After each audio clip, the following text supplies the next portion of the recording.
I'm starting to lean into Stephen A. Smith's thinking of you keep Zach LaVine and you trade absolutely everything else that has value. Does And that make him happy? does that make Zach LaVine happy? Yeah, No, because you just said in no. But do you care? You're paying him $40 million a year. I don't If want he to talk about wants to it. go be a prissy little puss and go sit somewhere, fine, let him. Like, you're tanking. You're trading off every person but him because that contract is so immovable, whether it's because of the value he's put himself into or it's just the value that he's had and you haven't been able to move him for 3 years. You're going to have an unhappy relationship. But he makes $40 million a year. Let him sit on the bench and make $40 million a year, or let him play himself back into value as the star player on this team without DeMar, without Vooch, without all the extra help, and give him all the touches that he needs to get the value to get the heck out of here. But right now, it really is feeling like, with his injuries, with the perception around his value, with the likely return that the Bulls are going to get, they can't take another loss right now. Like, trading Zach for absolutely nothing is another loss. They've taken nothing but L's. 2025, Cooper Flag, baby. Cooper Flag would save them. But right now, they can't take another L.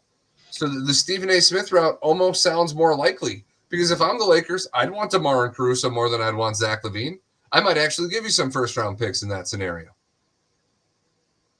DeMar's expiring, so you're giving the first DeMar's expiring. Caruso's almost expiring, but he's a good contract. Is one more year after this year, right? Correct. So you'd have one more year of control with Caruso and DeMar's expiring, and their contracts together equal about the same that Zach LaVine makes. So that's what's difficult for the Bulls situation here is the two players that actually have value on your roster.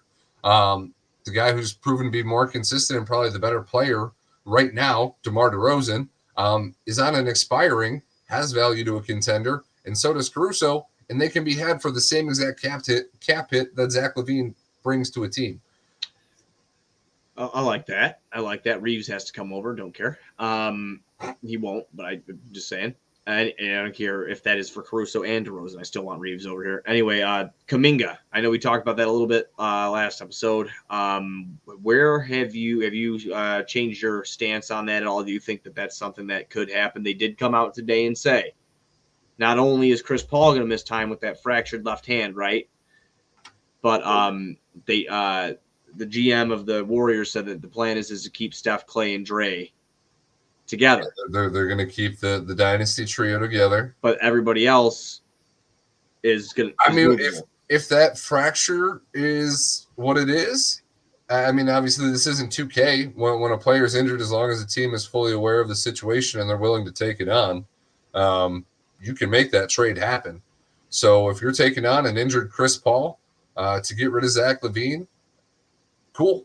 I mean, if that's the only way that you get a positive asset for Zach LaVine, like a Jonathan Kuminga or a Moses Moody, or hopefully both, in that scenario where you're really just trading cap filler.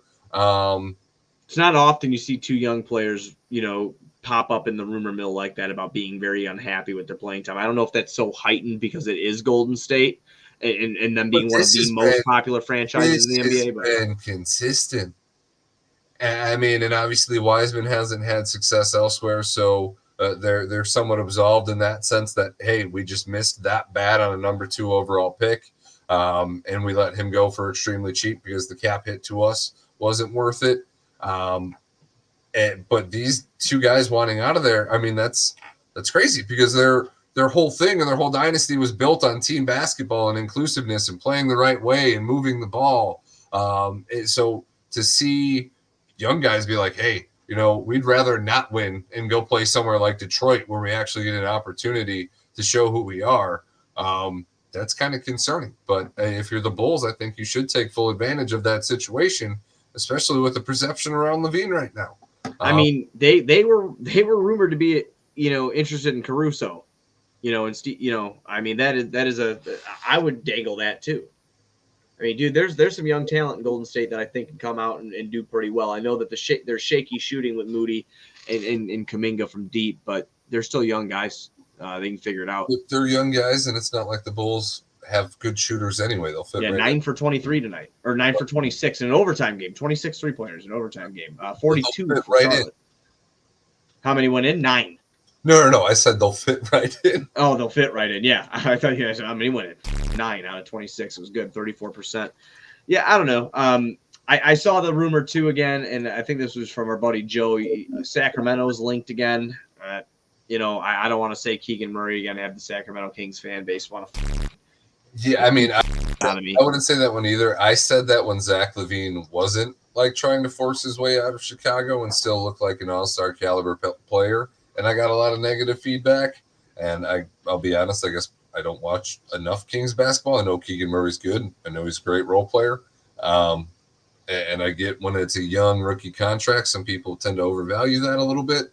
But I don't know. Maybe they think the guy's the next KD or Kawhi too, like people think Patrick Williams is, and they want to hold on to that.